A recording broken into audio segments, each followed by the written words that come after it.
that basis that we have Mr. President. It's on that basis that we have the governors and those National Assembly.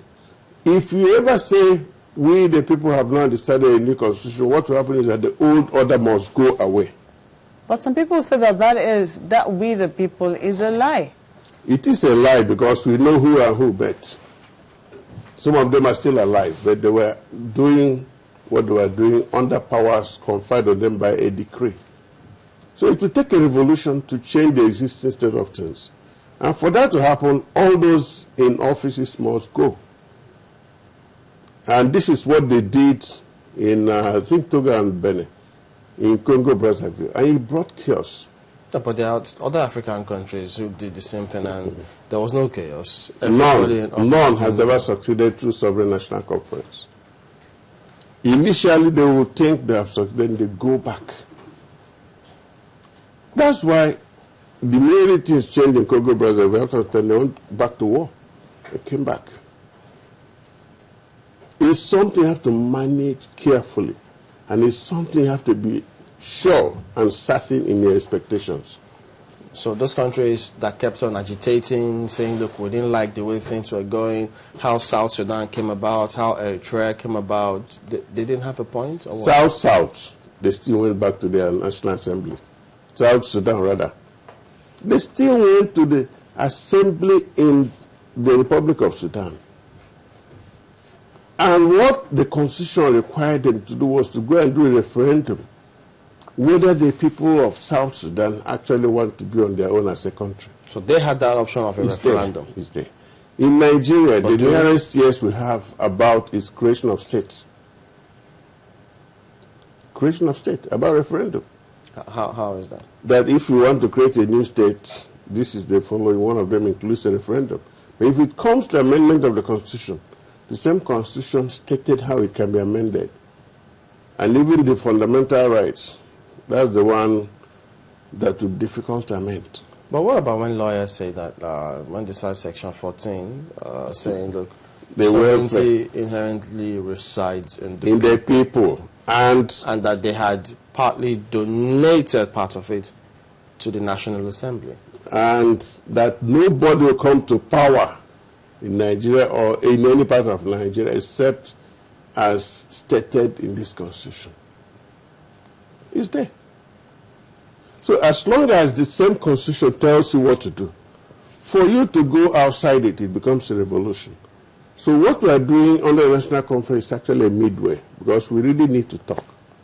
There are so many things that are wrong. Are we going to say then that, you know, when we finally finish our discussion, because you talked about how the House of Reps, beg your pardon, the National Assembly's discussion on the Constitution is not far-reaching, because they have to, there's certain things they cannot discuss because they have to follow rules. It's streamlined.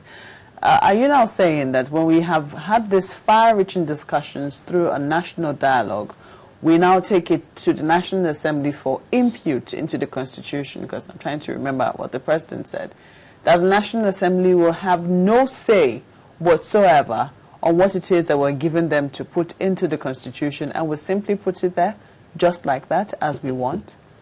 There is no way the National Assembly will be a rubber stamp National Assembly. The post-conference management is going to be tricky. First, you submit the report of the conference to Mr. President. He can now submit it to the National Assembly in the form of a bill, which is the only way you can have something done there. It will not be by resolution.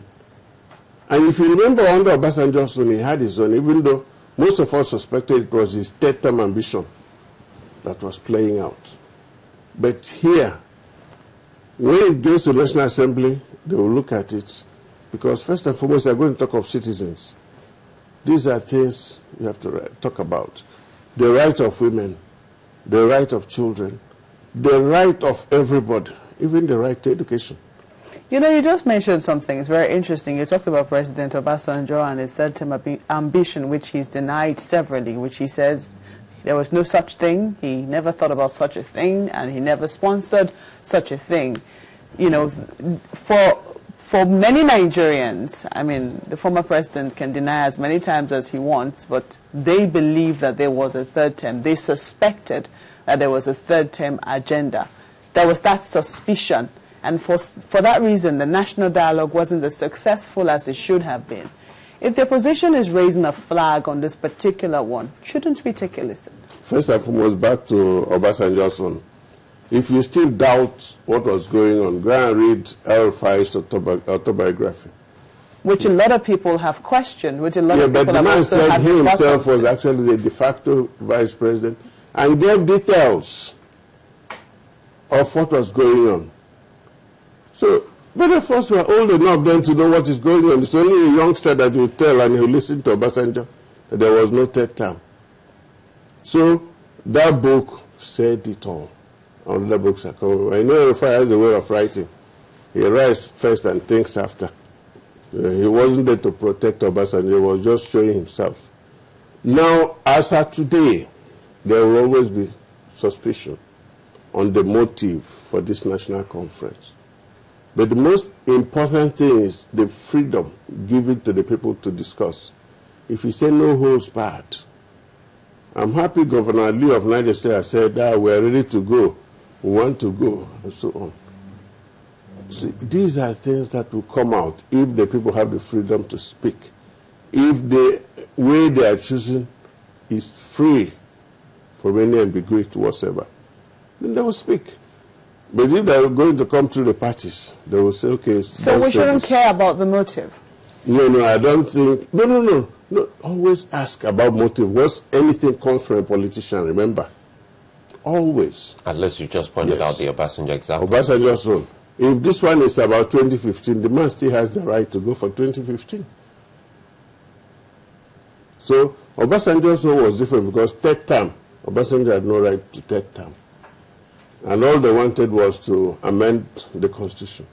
That one came, and even that very conference even killed it. No, you're a lawyer, but I'm hoping that maybe when we come back from the newsroom, you should expatiate more on that with the people clause, because it's truly debatable. That's true. I think a couple of days ago I asked a lawyer if the military were Nigerian military or Nigerian military, and what makes them on a Nigerian to have written that for us. Even an armed robber carrying a gun can make you make a statement you have no intention. Remember. Okay, well, we'll explore that in just a moment. But for now, Cynthia stands by with the headline news again. Good morning to you. Here are our top stories. We begin with what looks like a strong commitment from the House of Representatives to the Academic Staff Union of the universities, that's ASU, that their demands may be taken care of through appropriation adjustment. Now, the Speaker, Honorable Aminu Tambuwal, at a plenary called on ASU's leadership to back down and accept an amicable agreement with the federal government. He's worried about the huge damage the strike may cause the nation's education sector if not addressed. Plus, in response to the query issued by the President, the Minister of Aviation, Stella Odua, has defended the purchase of 2 armored vehicles by the Nigeria Civil Aviation Authority. She insists that the procurement of the 2 armored BMW cars at the cost of 255 million naira followed due process. According to the Aviation Minister, provision was made in the 2013 budget for the procurement of the vehicles, along with other specialized equipment to complement or replace obsolete ones. And pirates have attacked an oil supply vessel off the Nigerian coast and kidnapped the captain and chief engineer. Security sources say that both men are U.S. citizens. A UK-based security firm and 2 security sources say the vessel, owned by U.S. Marine Transport Group Edison Offshore, was attacked in the early hours of October the 23rd. And on the foreign scene, 2 days after the United States was accused of monitoring her calls, German Chancellor Angela Merkel says France and Germany want to hold talks with the U.S. by the end of the year to settle the row over spying. Not only has the United States National Security Agency been accused of monitoring her mobile phone, they are also accused of monitoring millions of French calls as well. According to Mrs. Merkel, once seeds of mistrust have been sown, it makes cooperation on intelligence more difficult. Just so we're clear on the magnitude of the situation, the row over the alleged spying continues to overshadow an EU summit in Brussels. Well, that's it from me. It's over to you now. All right, thank you, Cynthia. Well, let's get back to this one. You were going to give your thoughts on the military.